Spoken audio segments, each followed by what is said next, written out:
Good afternoon. This is Anastasia Bashir with a news brief.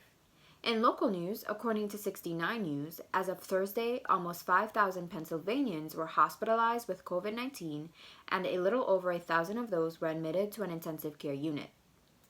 We have seen a number of counties in Pennsylvania have only a few intensive care unit beds left, or actually no intensive care beds left in their county, said Pennsylvania Health Secretary Dr. Rachel Levine. According to Commissioner Dr. Val Arkush, one county where hospitals are at or near capacity is Montgomery County. The majority of hospitals have had to divert their patients from their emergency rooms for the last several days for some period of time. Some are beginning to cancel scheduled surgeries to create more staffed beds for COVID-19 patients, said Arkush. The two major health networks within Lehigh Valley have reported that they still have beds available.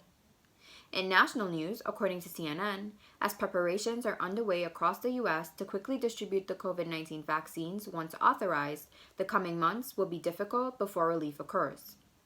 What comes next is likely the country's worst-case scenario in terms of overwhelmed hospitals and in terms of the death count, said emergency medicine physician Dr. Leanna Wen.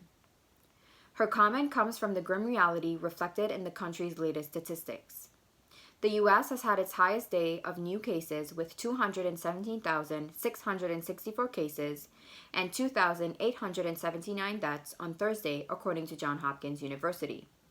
Hospitalization rates continue to hit record highs. The U.S. has been adding 1 million new cases every 6 days for the last 3 weeks. So far for today, there has been 2,828 cases with 188 new deaths, according to Johns Hopkins. The University of Washington's Institute for Health Metrics and Evaluation said scaling up mask use to 95% can save 66,000 lives by April 1st.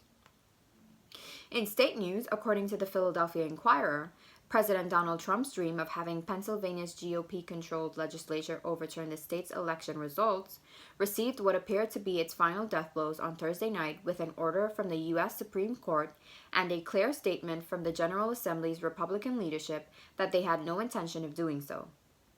The Supreme Court order came in response to a request from one of the president's top boosters in Congress, U.S. Representative Mike Kelly, who asked the justices to declare the state's vote-in-mail law unconstitutional and to decertify Pennsylvania's result, which cemented President-elect Joe Biden's victory by roughly 81,000 votes last week. For all things ESU, according to the weekly newsletter Warrior Notes, Campus Recreation and Wellness is offering group fitness. Yoga will be held on Mondays at 5:15 p.m. and cycling on Wednesdays at 5:15 p.m. Both will be held at the Mattioli Recreation Center. Persons who attend 5 sessions will win a long-sleeve shirt. Now for a look at the weather. It is currently 46 degrees, which is also today's high. Today's low is 37. Tomorrow's high will be 41 with a low of 31. This has been Anastasia Bashir with a news brief.